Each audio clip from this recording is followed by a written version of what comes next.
When I was coming up in the trade, duct smoke detectors, they drove me nuts because I could never figure things out, and the contacts, the normally open and the normally closed, they just never seemed to work right. I had such a hard time. And then I figured something out, and I figured it out by reading the manual. Today, I'm going to try to break down these duct detectors and simplify them a little bit more and show a few tips and tricks that I have in my little book. This video is brought to you by Sporlan. Quality, integrity, and tradition.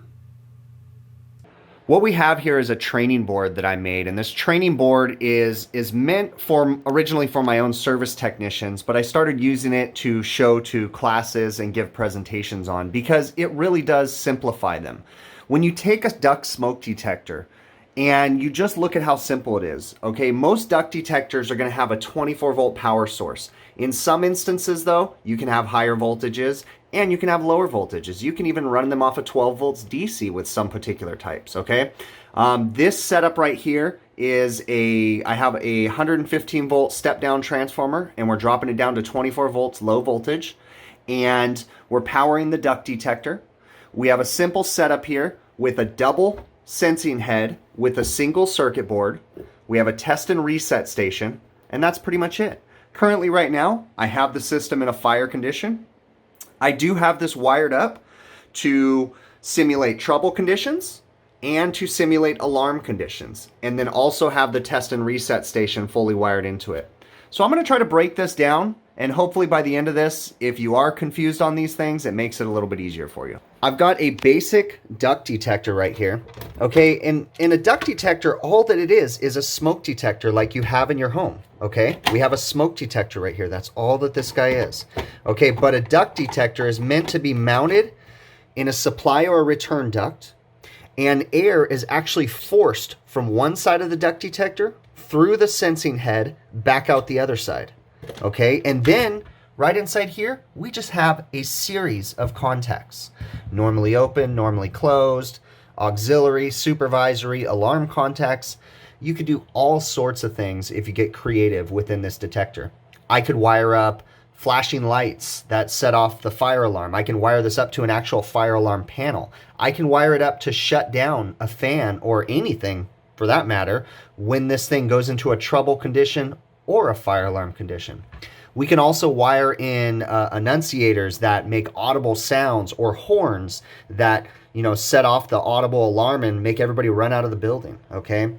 Duct detectors often will have tamper sensors on them, like right here. So basically when you pull this cover off, this contact right here is opened and it tells this thing, and when it's programmed right, it tells it to do a certain function. We can make an end of line resistor disappear. We can signal a trouble condition. We can set off the duct detector. We can turn off the fan. You can do all sorts of things with the duct detector.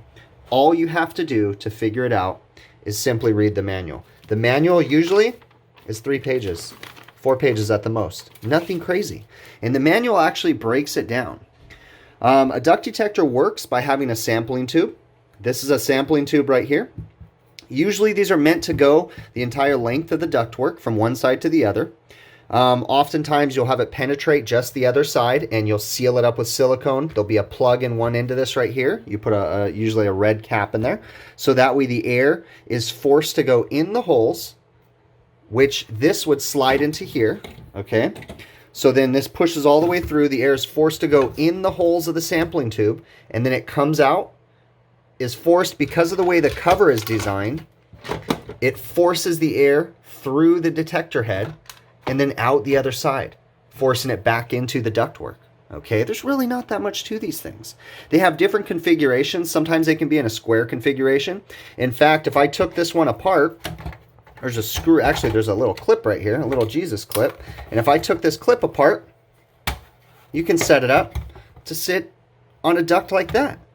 You could do all sorts of things. You get into the fancier ones like I have on here. This is an OEM duct detector that was designed for, I think this was designed for a Lennox or a York package unit.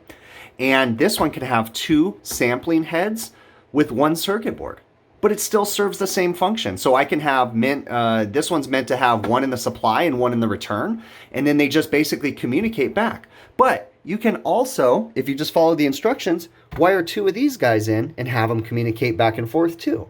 So it's really not that difficult. I'm going to go ahead and go through some troubleshooting steps on this and hopefully break it down a little bit more for you guys. All right, so I have this system in a fire condition right now. You can tell with the red illuminated light on the test and reset station. You have the red light on the detector circuit board itself, and then you have the red light on each one of the detectors, okay? I can simply reset it by doing a couple different options here. I have a test and reset station, okay? We use this for test and reset functions. This is a great thing. Fire marshals love these because when they do their annual inspections, oftentimes, depending on the municipality and what their rules are, they may come out once a year, test the fire alarm system, and if they're actually doing their job right and being thorough, they go through each individual duct detector and get the test and reset stations and trigger the fire alarm from there. So this is exactly what it is, a test and reset station, so I can test the system or I can reset it. So I'm going to go ahead and hit the reset button. Sometimes they may have a key, sometimes they may have a magnet, who knows. This one right here uses a magnet to initiate a test mode, okay, just like a detector uses a magnet too. And it just uses a button push to do the test and reset, or the reset situation, okay? So this particular duct detector is ran off of 24 volts. You can see my voltage right up here, and I'll go ahead and jump on this and show you guys. Okay, we have, or it's 25 volts right now in this situation, actually almost 26 volts, okay? All right, so that 26 volts brings power into the detector and powers the detector. There is all the contacts, nothing is connected to those 20 or to the power contacts, okay? There's no interconnection between any of the circuits, the relays, the common terminals, or anything, all right? And the reason why they do that is because oftentimes these duct detectors have multi-volts, so if you have interconnection, you can cause problems. So there's no connection. So if we want to use this auxiliary contact, we have a common, a normally closed, and a normally open. We have to, if we wanted to power it somehow, we have to take power via jumpers and jump it over to the contact, okay? So in this situation, what I have here, I have a real simple circuit. Aux B contact is going to be my unit shutdown. So that's going to shut down my indoor blower motor or my RTU unit, okay? Oftentimes we'll have it wired into an emergency stop feature, such as on a carrier or a Linux or a train unit. They have emergency stop features built in. Other units, you may have to power it down other ways by disconnecting the thermostat, by breaking the 24-volt circuit coming out of the transformer, all kinds of things, okay?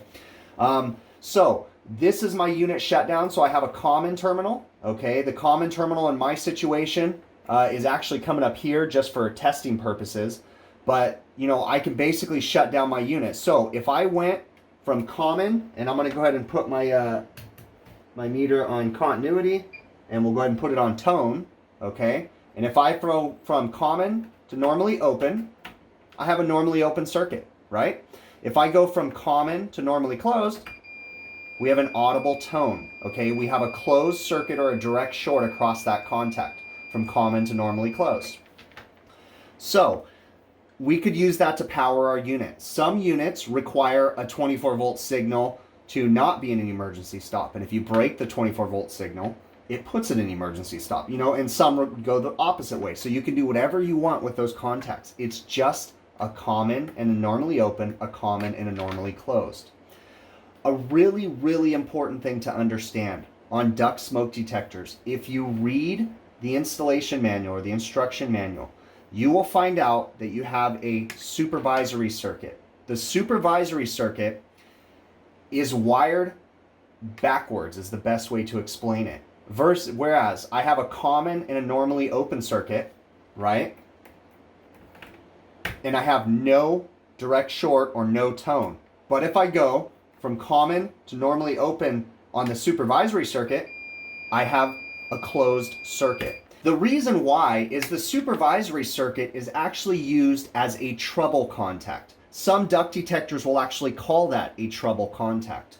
And what it's meant to do is to notify whoever, in most cases the fire alarm company, to say that there is a problem within the electrical circuit that's potentially not going to set off the fire alarm if something happens. Another thing that we can do within the duct detector, and this is all in the installation manual, is we can set up the supervisory circuit or the trouble circuit to perform a certain function if we tamper with the duct detector. So in this particular situation, I have little dip switches up in this top right hand corner, and there's a couple different things, and it says, do we want to turn it on and off on a trouble shutdown? Do we want 1 or 2 sensor heads? Do we want a time delay before it goes off on a tamper situation? Okay, so we can do all kinds of certain features with that. Now, if I go from common to normally open, we have a closed circuit. Again, think about that, common to normally open. But the way to understand it with a supervisory or a trouble condition is the normally open circuit is going to be in a trouble condition. So when something is wrong with the detector, okay? So normally closed to common is open. But if we put it in a trouble condition, normally closed to common is going to close. And if we put it in a trouble condition, common to normally open is actually going to open. So let's show this. I'm going to put this duct detector into a trouble condition by interrupting the tamper switch. Up here in the left-hand corner of this detector head, there's a tamper switch. When I pull this cover off, we are going to open a circuit between these two, and you notice we got an amber LED. That's not a red LED, that's an amber LED, and we are now in a trouble condition. So I configured this duct detector to tell the alarm company that something is wrong if someone takes the cover off of the sensor head. Why is that important? Well, if you take the cover off the sensor head, then the air is no longer forced through the sensor head and it's no longer looking for a fire condition. So what happens if we were doing service at this duct detector and we forgot to put this back on there and we left? Well, in the worst case scenario, there's a fire or there's smoke, it wouldn't theoretically shut it down unless the concentration got super thick. So that's why we have a trouble circuit. I'm going to cover another reason why we have a trouble circuit in just a second, but I'm going to show you the example. So again, I have my meter set on tone, and we're going to go on the supervisory or the trouble contact, and I'm going to go between common and normally closed, and there we go. We now have a direct short, and we are now normally closed between common and normally closed. Now we're going to go common to normally open, right? And we are going to have a normally open circuit. So the supervisory or the trouble condition, the labeling on that is meant to be looked at when it's in a trouble condition or a supervisory condition, okay? So, and it explains that in the manual, but that's one of the things that confused the most thing out of me, okay? And it tells me right here on this manual, so it actually tells us right in the instructions right here on note 3, supervisory contacts shown in standby position. Open contacts indicate a trouble condition to the panel. If we think about it like this shows us a supervisory condition or a trouble condition. This alerts the fire alarm panel that something is wrong. Okay, now I said I was going to cover something else. Another thing that I can do, and I have this configured that way.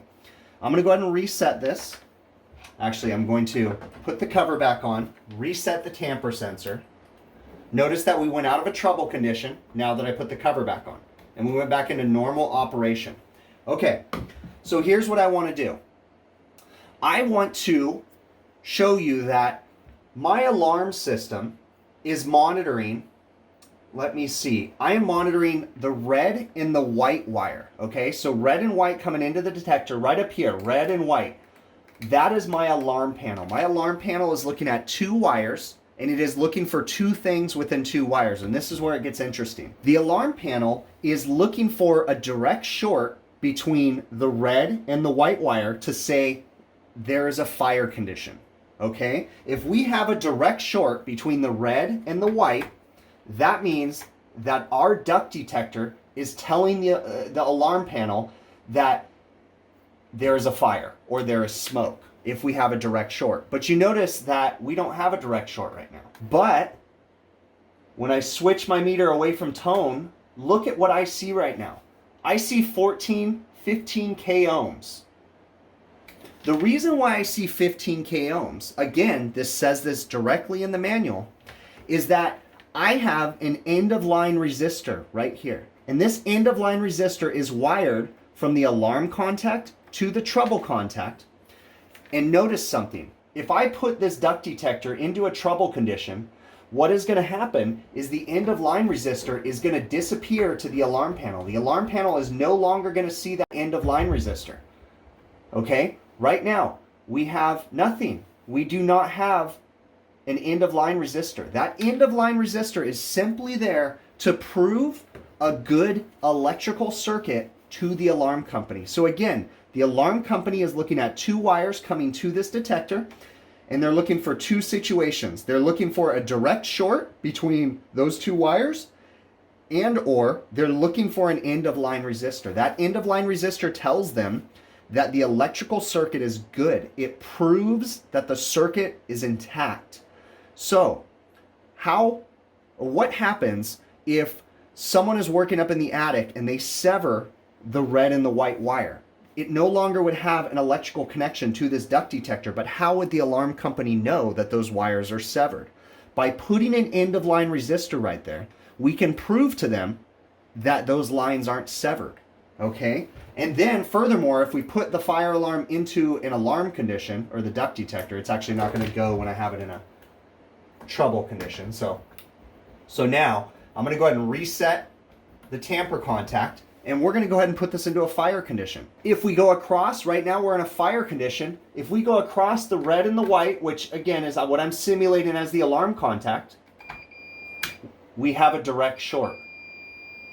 We have a direct short across the red and the white wire when there's a fire condition, okay? Notice that the end of line resistor is irrelevant because we have a direct short now, okay? So we reset it, and now if we go across the red and the white, we don't have anything. And when I switch my meter back to K ohms, we will now see that end of line resistor again. So the fire alarm panel is capable of seeing that 15 K ohm or whatever. Every panel designates what size the resistor needs to be. I just happen to have a 15 K ohm resistor, so I use that. But every different fire panel, you know, is required to have a certain size end of line resistor, and that fire panel is looking for that particular size. So you also can't just throw any resistor on there because you could potentially cause a problem.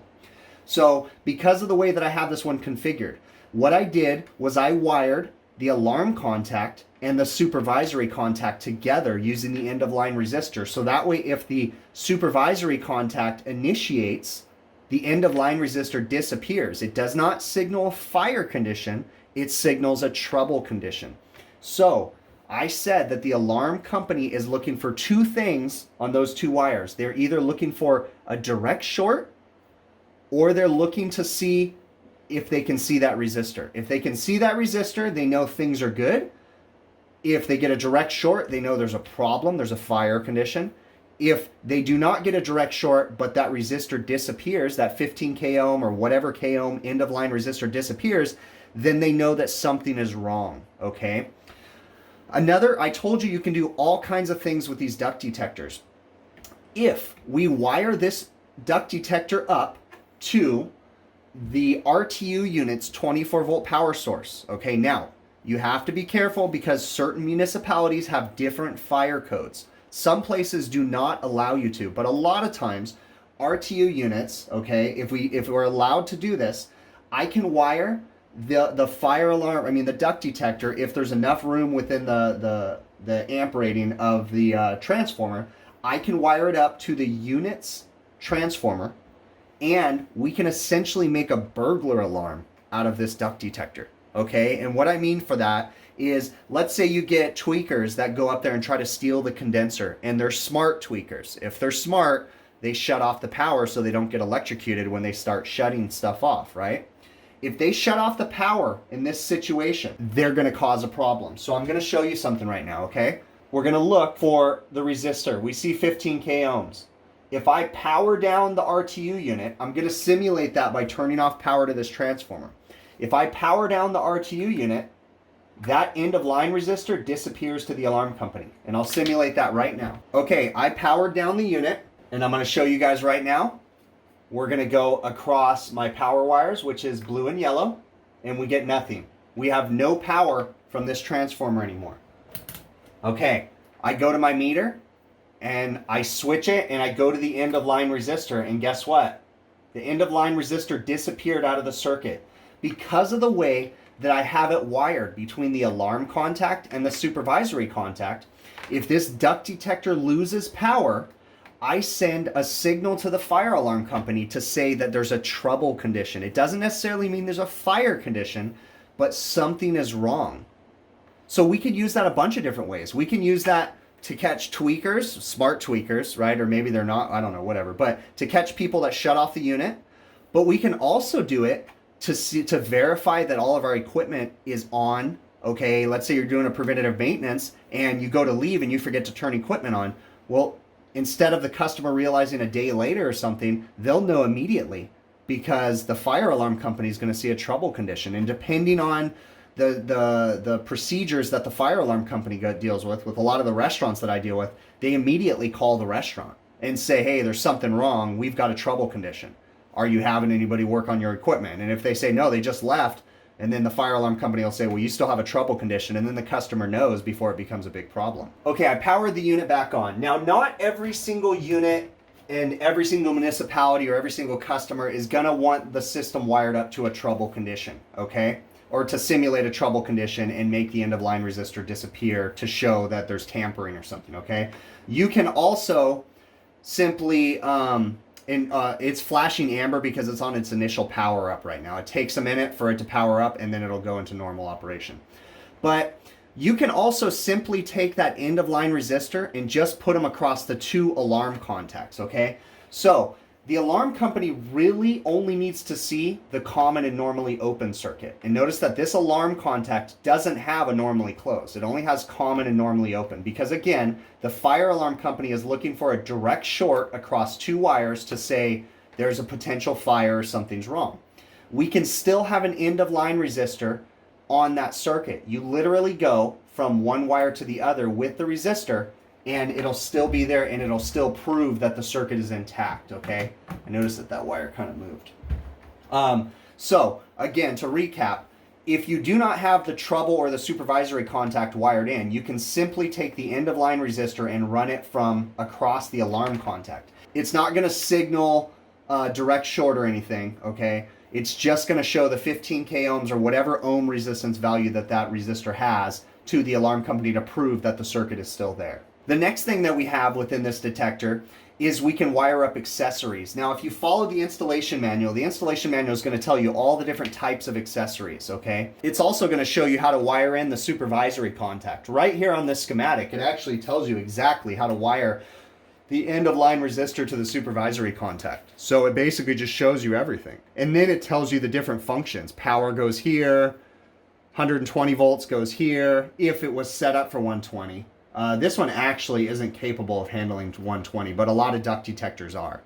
But yeah, it tells you everything. And in the installation manual too, it also tells you about the test and reset stations and how to wire in the test and reset stations. Now, majority of the alarm duct or the duct detectors require that you use their test and reset stations, okay? So you do have to be careful. Sometimes you can make other brands work, but you got to get a little creative with the wiring. You can have test and reset stations also that have alarms built into them, annunciators that squawk at you. You can have pilot LEDs. Sometimes it'll have a red and a green, and it'll say green means good, red means bad. You can also have a key station that you turn a key. Okay, so let's talk about the pilot light and the red LED alarm light, okay? The pilot light could be used to indicate that there's not a trouble condition. All is clear, right? So that way the customer downstairs isn't necessarily depending on the alarm company to say that there's a trouble condition, and they're just looking, hey, my green LED went out. What the heck? There's something wrong, and they know to call people. So for instance, if we didn't have this wired in with the end of line resistor, the supervisory contact doing all that, maybe we don't want the alarm company to call us and we just want to look for a green LED to disappear, but a red LED is not there, but we just know that if the green's not there and the red's not there, maybe something's wrong. Maybe there's no power. Again, you could do all sorts of things within the contacts on this detector, okay? That's pretty much it. There's really not a whole lot to these detectors, okay? This one happens to have a dual head, but You can simply wire them up, like I said, with two separate detectors, and you can wire them up. A lot of times they have like a parallel feature where they communicate back and forth. But this really is it, guys. There's not too much with these things, okay? If I didn't answer a question, throw it down in the comments or send me an email to hvacrvideos@gmail.com, and we could talk more about it. I really, really appreciate you guys watching this video. I go live Monday evenings at 5 p.m. Pacific, where I always talk about these videos, and I'll be sure to talk about this one the next time, okay? So please and thank you for watching all my videos, and please leave me a comment. Let me know what you think, okay?